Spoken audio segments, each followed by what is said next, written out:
Okay, so let's talk about these horses in Zechariah chapter 6. And there are all these different colored horses.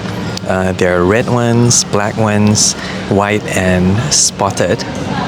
And they're all pulling chariots being sent out by these two mountains.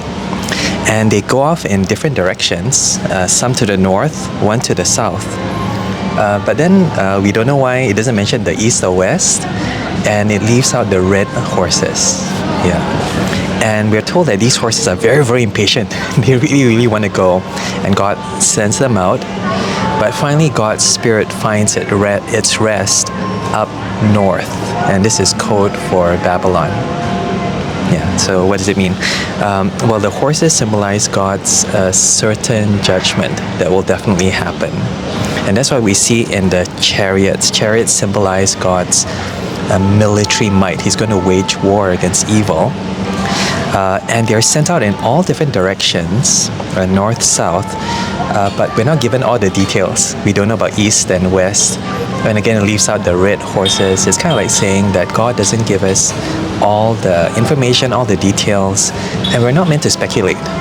But we're still meant to see the big picture that God will judge evil. It will certainly happen. And that's what we see in the impatient horses. Initially, we met them back in chapter 1. We met the horses and the riders. But here we see it's amplified. The horses are pulling chariots.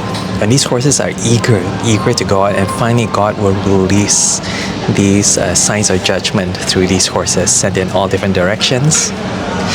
But it will end with rest. And here rest is talking about the rest at the end of the destruction of evil. That means God won't rest until He destroys all His enemies, namely those up north in Babylon. Yeah. So that's the vision of the horses in Zechariah chapter 6, talking about God's final judgment that we don't get all the details of, but the big picture is that God will definitely destroy evil, and then He will come into His kingdom, come into this rest.